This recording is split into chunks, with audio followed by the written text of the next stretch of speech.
Mauro Zylstra, taruhan hidup mati timnas Indonesia. Group C, they now have a 3-point lead over Bahrain behind them in 5th and go one step closer to a top 4 finish with 2 games remaining. Taruhan besar sepak bola Indonesia sedang dimainkan. Jika Mauro Zylstra berhasil meledak di timnas senior, Indonesia punya peluang nyata menembus babak keempat kualifikasi. Jika Mauro gagal, semua euforia, semua hype, semua investasi bisa ambruk dalam sekejap. Inilah momen hidup mati Garuda.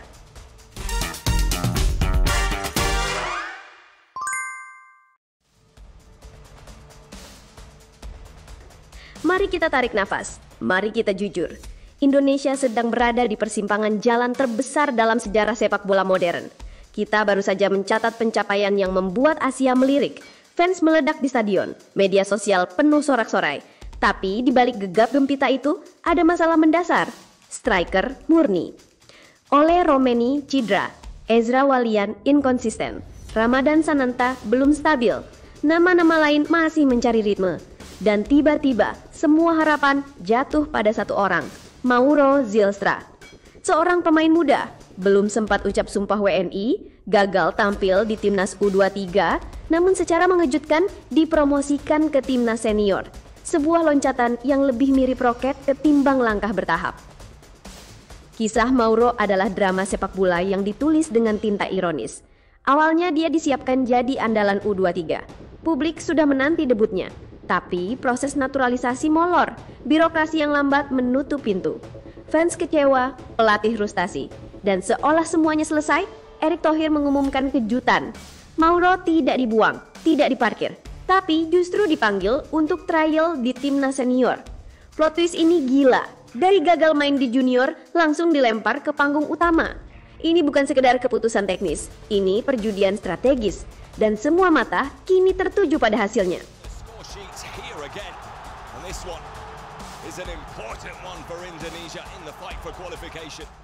Taruhan Erick Thohir, strategi jenius atau judi kasino?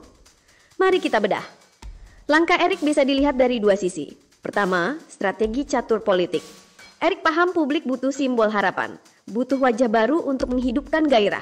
Dengan mempromosikan Mauro, ia menegaskan bahwa PSSI bergerak cepat. Pesan politiknya jelas, kami tidak tidur, kami adaptif, kami berani. Kedua, perjudian ala kasino. Skeptis akan berkata, ini panik. Belum ada bukti Mauro bisa bersinar di level internasional. Naturalisasi dikebut, semua serba instan. Kalau gagal, label pencitraan akan menempel, label asal comot pemain keturunan akan kembali menghantui. Dan taruhannya brutal. Kalau Mauro berhasil, Erick naik sebagai mastermind. Kalau Mauro gagal, Erick jatuh sebagai kambing hitam. Taruhan besar lebih dari sekedar pemain. Kenapa ini taruhan hidup mati? Karena Mauro bukan sekedar individu. Dia simbol dari 4 lapis taruhan sekaligus. Taruhan untuk timnas. Tanpa striker tajam, pola Shin Tae-yong jadi mandek. Mauro adalah potongan puzzle terakhir. Taruhan untuk PSSI. Keberhasilan Mauro akan membuktikan reformasi nyata. Kegagalannya akan menghapus semua kemajuan. Taruhan untuk fans. Fans Indonesia bisa mencintai setinggi langit, tapi juga bisa menghujat sedalam neraka. Mauro hanya butuh 1 gol untuk jadi legenda, atau 1 kegagalan untuk jadi bahan meme. Dan taruhannya untuk Erick Thohir. Ini bukan soal Mauro saja, ini soal reputasi seorang pemimpin. Erick sedang membangun narasi besar. Indonesia siap bersaing di panggung global. Kalau pion ini pecah, narasi juga ikut runtuh. Birokrasi versus momentum. Sejarah selalu mencatat duel klasik ini. Prosedur lambat melawan momentum emas. Naturalisasi di Indonesia sering jadi drama. Berkas bolak-balik, rekomendasi macet, sumpah tertunda. Tapi sepak bola tidak kenal kata tunggu. Kick off ada tanggalnya. FIFA Matchday tidak bisa digeser. Momentum tidak akan datang 2 kali. Erick memilih jalan beresiko. Bukan prosedur yang mengatur momentum, tapi momentum yang memaksa prosedur. Apakah ini berbahaya? Iya. Apakah ini perlu? Sangat. Karena sejarah selalu berpihak pada bangsa yang berani, bukan bangsa yang bersembunyi di balik kertas birokrasi. Mauro, simbol atau beban? Hari ini Mauro bukan sekedar striker muda. Dia simbol transisi generasi. Dia simbol keberanian percepatan. Dia simbol taruhan bangsa. Kalau berhasil, Mauro akan jadi ikon. Dia akan dipuja sebagai contoh nyata bahwa Indonesia bisa lompat level. Kalau gagal, dia akan jadi beban. Nama baiknya, bahkan karirnya, bisa hancur. Itulah risiko yang harus ditanggung, bukan hanya oleh Mauro, tapi oleh seluruh bangsa yang menaruh harapan padanya. Analogi perang, senjata rahasia. Mari kita bayangkan ini seperti medan perang. Pasukan Garuda sudah berbaris, taktik disusun, semangat membara. Tapi stok amunisi terakhir habis.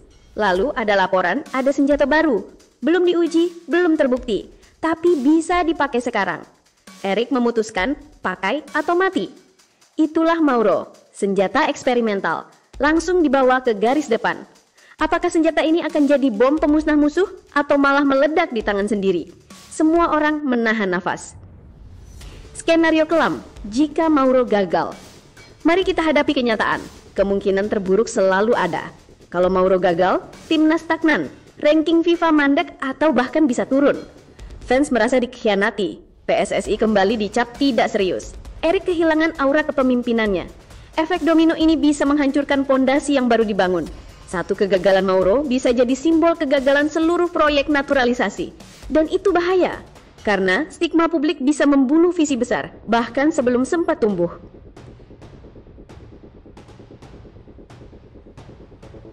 Skenario emas, jika Mauro berhasil. Sekarang bayangkan kebalikannya. Mauro debut, gol tercipta, Indonesia menang. Efeknya meledak, timnas melaju ke babak berikutnya. Ranking FIFA terkerek, fans percaya lagi, nama Mauro jadi legenda instan. Nama Erik jadi pemimpin visioner. Dan yang lebih penting, Indonesia akhirnya punya striker murni dengan standar Eropa. Generasi emas bukan lagi mimpi, tapi kenyataan yang bisa disentuh.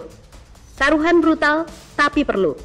Di bisnis ada pepatah, no risk, no reward. Di sepak bola, pepatahnya lebih keras. Siapa yang takut gagal, akan gagal lebih cepat.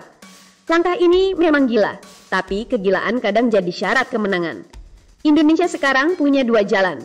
Jalan aman tapi stagnan, atau jalan beresiko tapi visioner.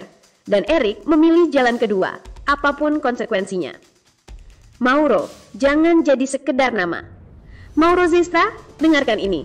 Hari ini kau bukan sekedar striker muda. Kau adalah simbol taruhan bangsa. Kau adalah ujian keberanian. Kau adalah jembatan menuju masa depan sepak bola Indonesia. Jika kau berhasil, kau akan dicatat dalam sejarah. Jika kau gagal, kau akan jadi peringatan keras. Tapi satu hal pasti, bangsa ini memilih untuk bertaruh padamu. Bangsa ini lebih memilih berani gagal daripada tidak pernah mencoba. Jadi mari kita akui, inilah taruhan besar sepak bola Indonesia. Bukan sekedar pertandingan, bukan sekedar pemain, tapi perang harga diri. Semua atau tidak sama sekali, hidup atau mati, sejarah atau kehancuran. Dan jawabannya ada di kaki seorang anak muda bernama Mauro Zilstra. Indonesia, saatnya berhenti jadi penonton. Saatnya duduk di meja para juara. Dan taruhan ini adalah tiket kita. Apakah tiket itu emas atau kertas kosong? Kita akan tahu segera.